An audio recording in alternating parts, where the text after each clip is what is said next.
کوکمون دو سول ره هست. سیم اول برابر با سی انگلیسی در تیونر کوک شده.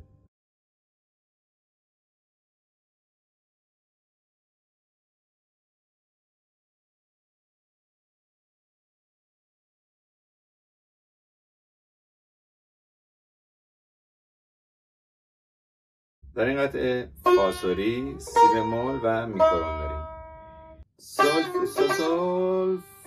مقطع، سول سول بم، سول سول سول فلاس،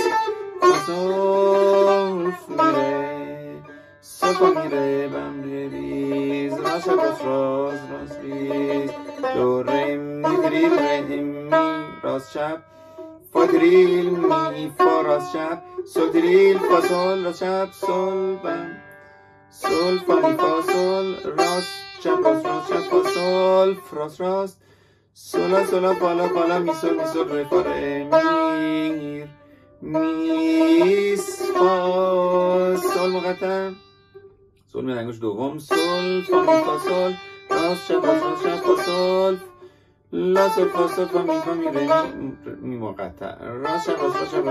راست می فاس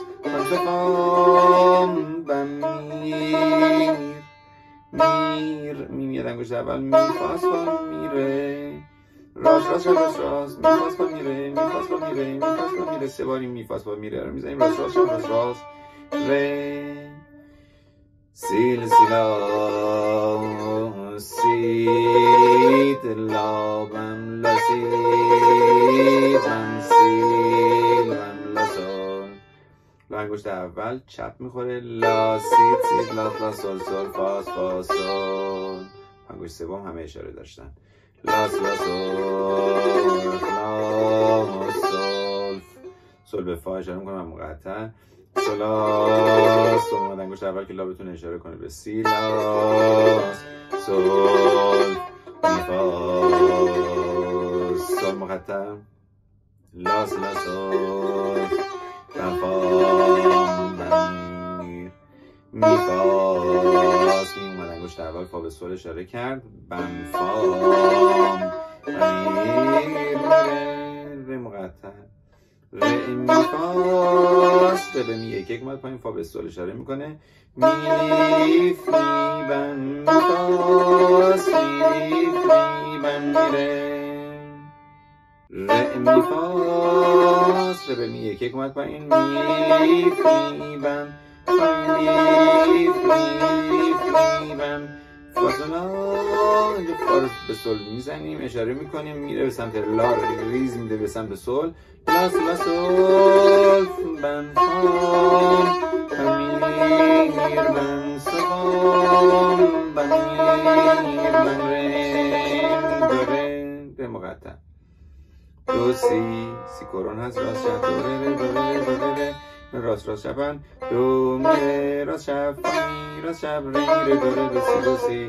سی کرون هست، راست چپ، حالا سی بمول میشه، لا سی لا سولا راست چپ لا سی دو سی راست چپ لا سی لا سولا سول فا می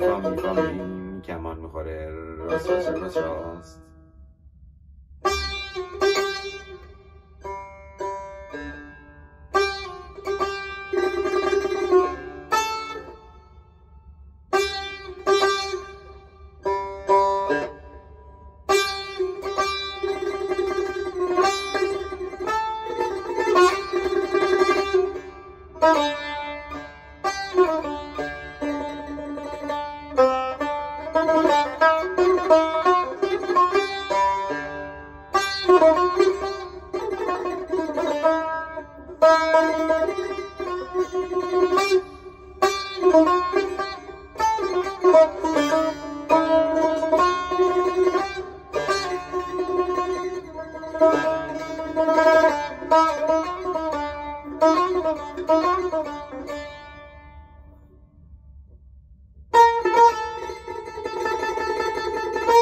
Thank you.